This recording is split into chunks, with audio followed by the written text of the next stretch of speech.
People do see apparitions. People do hear unexplainable sounds. Is it the disembodied spirit of a person who's moved on in life? I don't know.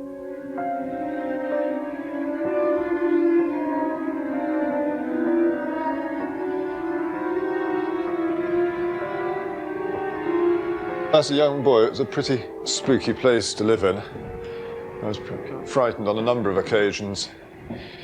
I was woken up several times at night with the clashing of swords. It's the sort of place that was very frightening to grow up in.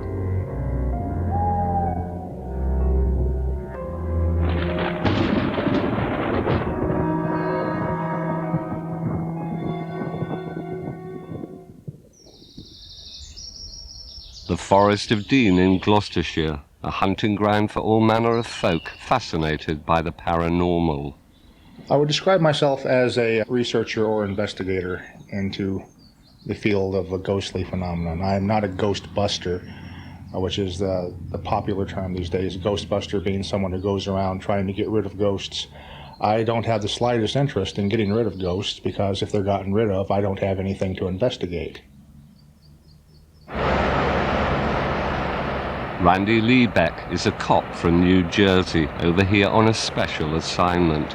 His hobby is ghost hunting. I'm certainly glad that I have this opportunity to travel to England for this case. I remember once a couple of years ago I was giving a lecture on the subject of ghosts, and one of the students had asked me if I'd ever been to England on a ghost case, and I said no, I hadn't been. And he commented to me, you can't be a proper ghost hunter if you haven't been to England. England is for a ghostbuster to travel to England is similar to a Muslim paying his pilgrimage to Mecca. Randy has answered a cry for help from Littledean Hall, an 11th century house, reputedly the oldest residence in Britain, allegedly overrun with ghosts. The current owner is Donald Mesa Wright. I have a love for Littledean Hall. It's part of me, and it's a lovely place to live in. But it's in a way it's a love-hate relationship. I think it's just the difficulties of living in a place like this, all the maintenance and the upkeep. And the ghosts, which have proved to be a mixed blessing. Maintaining Littledean Hall, which Donald took over from his father, depended on tourists. Once 15,000 visitors paying $150 a head came every year. Come the recession, takings dropped by half. Worse was to follow. Financially, things were as hard as they'd ever been, if not harder, I should think. Unfortunately, the banking situation when the recession came on was to withdraw overdraft facilities. And it was at that stage I actually spoke to the bank manager, and he spoke to me. And he said, why don't you make more of your ghost stories?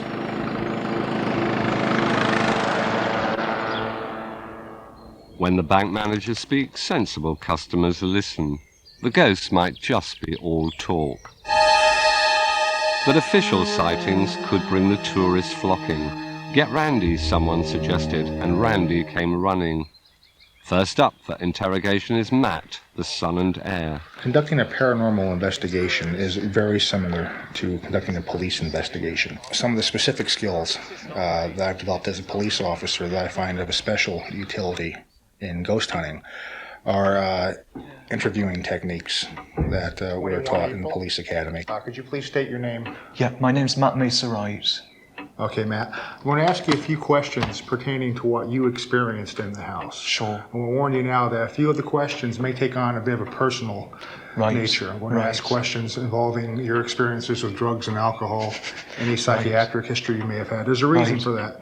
Obviously, if someone says they saw a ghost, and it turns out that they saw it while on an LSD trip, I have to take that into consideration. Absolutely. For the report. Doesn't mean they didn't see a ghost. Yeah, this is quite strange, but really. I have to note that for scientific objectivity. Absolutely. Okay, can you tell me what you've experienced in this house? Okay. One of the main experiences I had was many years ago now. I used to practice in the front of the house itself. I use a lot of instruments, one being this harmonium over here, which sadly doesn't work anymore. Both of these have been broken. I packed up from my practice one day and been getting my music together. Was just walking, I was going back upstairs, and I felt this rushing thing come past me there, literally just come rushing past. And it was quite shocking because it was very vivid. It was a very strong impression that I got. And I thought, what on earth is this? What's going on? So I came out here and I caught this flashing object. I just came around this corner and I caught this flashing object literally going up those stairs. And at the same time that I had that kind of image, the whole sense of this house changed. I had the impression that the staircase wasn't that round, spiralling staircase. It was a completely different staircase. It was almost, it was much more grandiose. It would take £300,000 to restore the house, and since it's a listed building, there's no cutting corners. You have to get permission from English Heritage before you carry out any changes that affect the character of the building. So if I want to take these windows out and replace them, I can't, not without getting any permissions for it. And all these glass in these windows, a lot of it's 17th century glass. And if I just remove that and put in modern day glass, I would actually be breaking the law. It's very complicated. Whatever Donald does, there's always support from wife Janet, for 17 years, the slightly reluctant mistress of the hall. Don tries tremendously hard. He does all the work himself. It's what he wants to do. He loves this house. It is his whole being. I just wanted a 3-bedroomed house, like most normal people live in, for their family. I wasn't expecting to come and live here. Don made it nice, made it comfortable, made the part we lived in very comfortable, and it was what he wanted to do. And I wanted to follow and do what he wanted. Could you please state your name and spell both your first and last name for me? Yes, my name is Avril Sumners. Avril works part-time at the hall. Okay, Avril. I'm going to ask you a few questions about what you experienced, as opposed to what else you may have heard about the house. I was in this room and we were making the bed. I'll show you what was happening, shall I? I was up on a ladder, actually, not this, and I was tacking the valance up under here, minding my own business quite quietly, and I heard footsteps coming along the passage and to the door here. And thinking it was Donald, I said, "Hi Donald, come on in." Nothing happened. So I got down off the ladder and went to the door. Nothing. No Donald. So I went out into the hallway and looked along the hallway. Still nothing. I came back in, got back up the ladder and went on tacking the valance. It suddenly dawned on me that it's all carpeted. And if Donald comes in, he takes his shoes off or he wears carpet slippers. And what I heard was shod feet on floorboards. Another experience I had was hands on my shoulders and a push. When you felt the hands pushing up against you, it felt definitely like the feeling of my hands pushing against you would feel? Shall I push you as I was pushed? If you could, yes. Okay. Right. It felt like hands pushing me. Exactly, That's how I described yes. it. Okay, that's what the sensation was. Did you feel there was a presence? That's a hard one. I know. I knew there was a presence because you can't have hands without people. More experts, British this time, have joined the ghost hunt. If this lot can't uncover the truth, nobody can. Here for the weekend is a vicar who's also an exorcist, together with a psychic, a clairvoyant, and a parapsychologist. In other words, a skeptic.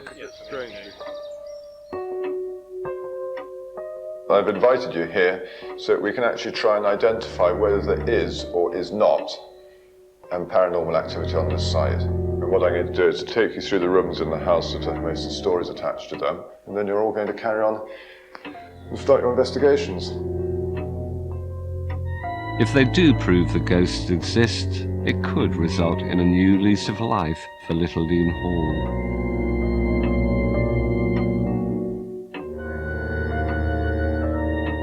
The room did have this history of being a very haunted room.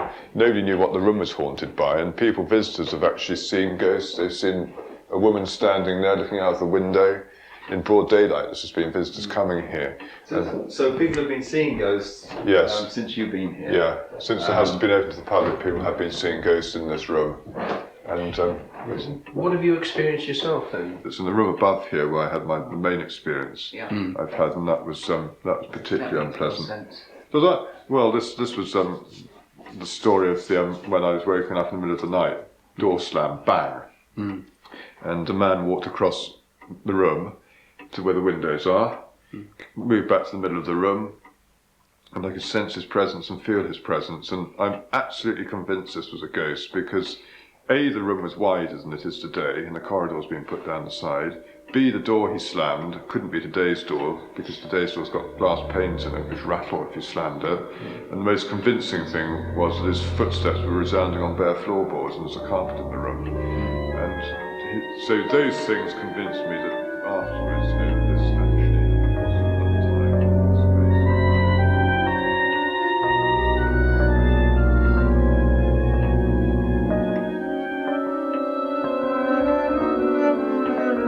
Locally, the most infamous ghost is known as the Black Boy. Forest of Dean folklore has it that in 1744 he murdered his master, Charles Perk. The story goes that they loved each other as children. When they were grown up, something happened that caused the black man to murder Charles Perk. And there's also a story which is certainly believed by a lady who's worked in this house for years, who lives in Littledean, that the little black baby was born in the house, and the black baby was concealed in the secret panel in one of the bedrooms, which I'm going to show you in a minute. The hauntings on the Black Boy have been quite interesting because the Black Boy was one of the specific ghosts in the house, and he is meant to walk along the landing. He holds a candle in his hand.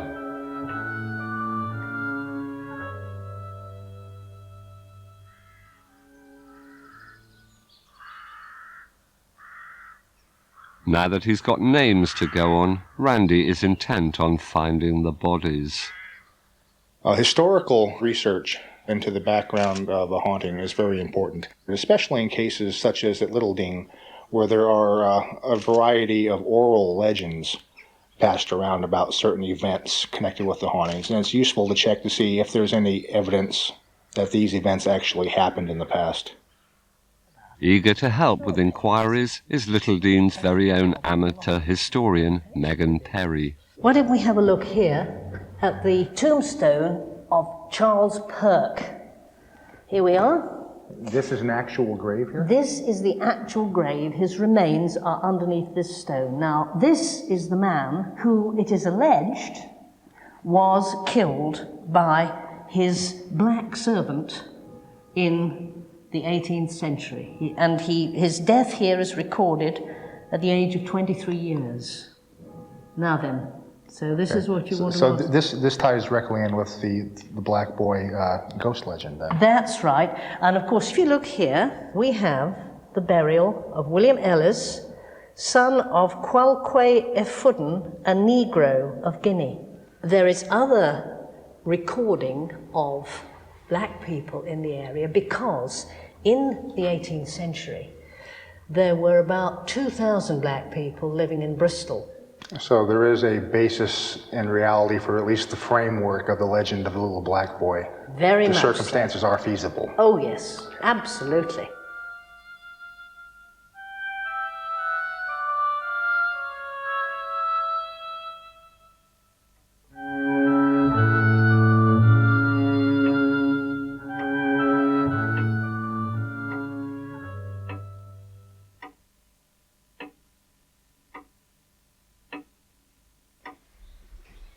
Tonight's the night of the big hunt, and in the haunted wing something stirs. Maureen Conway, the clairvoyant, is all of a tremble.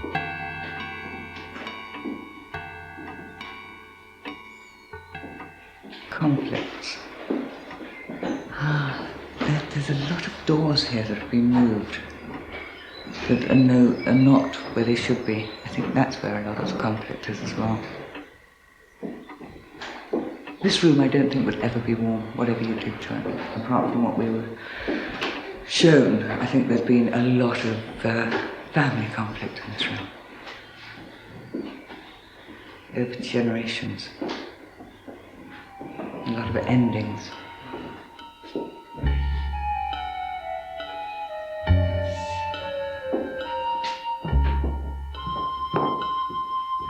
The Reverend Willis, exorcist, is an old hand at this game. He believes in spirits, good and evil. So, Vicar, is anybody there? I feel that it's quite badly haunted. There's so many witnesses telling tales which fit familiar patterns that there does seem to be quite a lot of disturbance here, which creates a bit of a depressing atmosphere.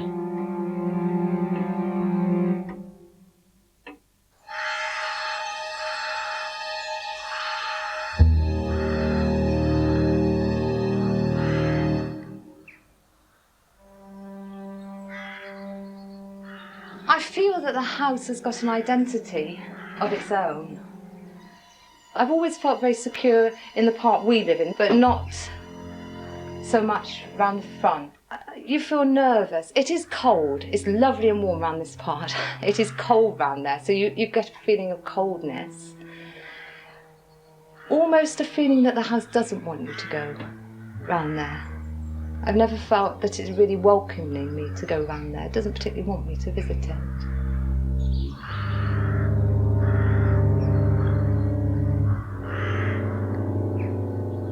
There's a certain disturbance here which needs healing. Have you ever thought of having the house blessed or exorcised? No, I haven't actually, Tom. It comes as a bit of a. I'm stuck for a moment because I think yes, it would be a good idea.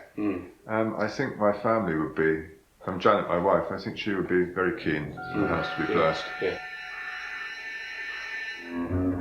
Randy arrived with excess baggage, ghost hunter's kit, state-of-the-art gear, which has worked well back in the USA. This is me on thermal vision. This camera detects and shows an image of thermal emissions, heat emissions given off by all objects, people, inanimate objects, and apparently even ghosts in some circumstances. This is a hyper-amplified parabolic surveillance microphone. This is for law enforcement surveillance applications. It's also useful, we're trying to rule out possible fraud in a case. If I'm in a house checking it out and there's supposed to be no one else there but me, there's always the possibility that there's a human hooligan running around causing noises, trying to play a little game. This will pick up their breathing, the rustling of their clothes, and it will alert me to the presence of someone else in the area. Midnight. Most of the house is asleep, but in the human living quarters, Donald is still up, anxious to know how Randy's getting on with the ghosts.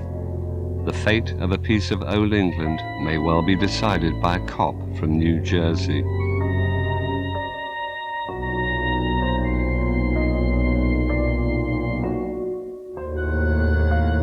A night vision lens is a vital part of Randy's sophisticated equipment. Some type of haunting phenomena seem to favor darkness, shadows, and if there is something active here in the shadows, lurking in the dark, I would prefer to deal with it on its own terms in the darkness rather than flicking on the lights and possibly dissipating the phenomena or scaring something away.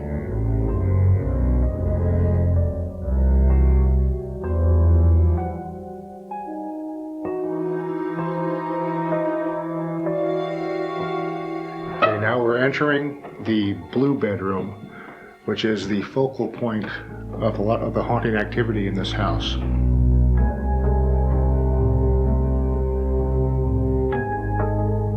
People do see apparitions. People do hear unexplainable sounds.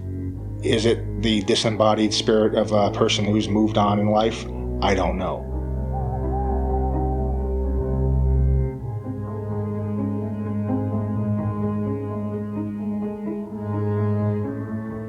I have never seen a ghost I have to admit that the day I do see a ghost may be the day it scares me so much I get out of the field altogether.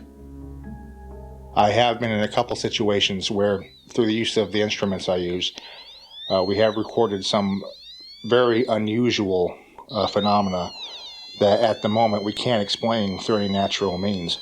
I'm using a tri-field meter which detects anomalies in the electromagnetic and electrostatic fields which may be present in this house.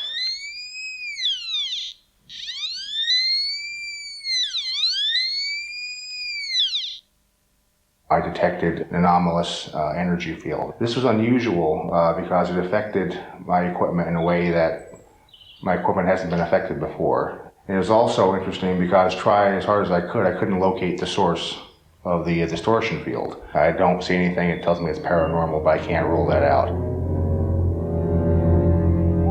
Only Randy made it through the night.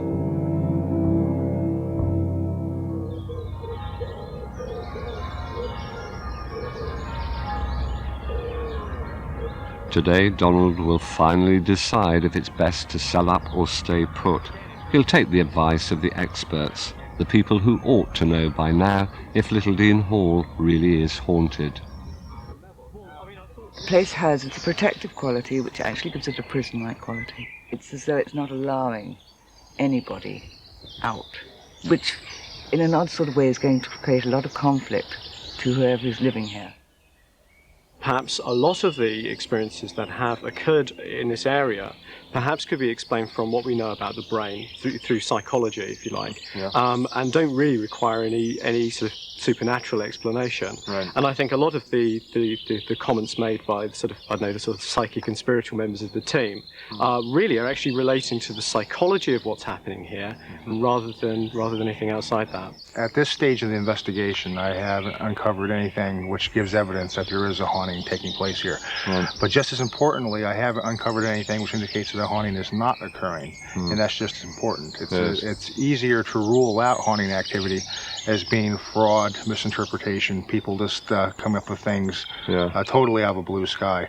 That has not happened here. The eyewitness reports, I think, are credible. I have detected no signs of intentional deception from any of the eyewitnesses.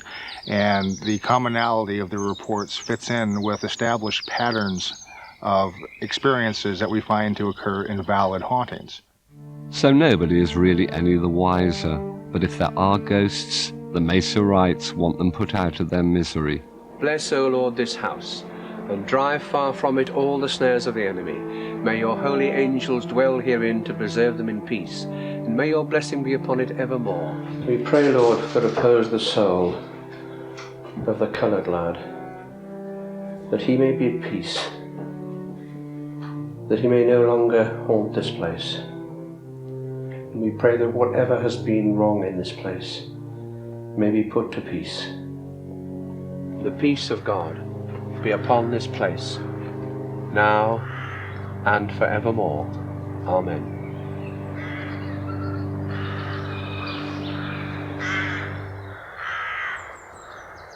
I think I have to make the decision to sell rather than to expand the tourism. The thought of selling the house makes me feel very depressed, because it's been a lovely place to grow up in. My family, my sons have grown up here. Lovely setting, lovely surroundings, and really one couldn't actually replace what we have. The reality is that the house needs a lot of money spent on it, so the price that we might or might not get will really only enable me to balance the books financially and buy somewhere else to live, which will probably be a bungalow or a small cottage, and put a bit of money in the bank. So basically I'm swapping something marvellous for something fairly mundane and ordinary. Mission accomplished, kind of. Just being here was enough to send Randy home happy. Now Littledean Hall is on the market. A bittersweet decision, but at least Janet Meseright can now look forward to life in an ordinary house. Of course, if you believe in ghosts, even bungalows can be haunted.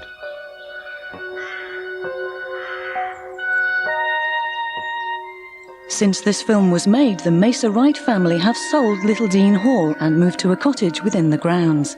The new owners have kept it open to the public, who regularly report ghostly experiences during their visit to the hall.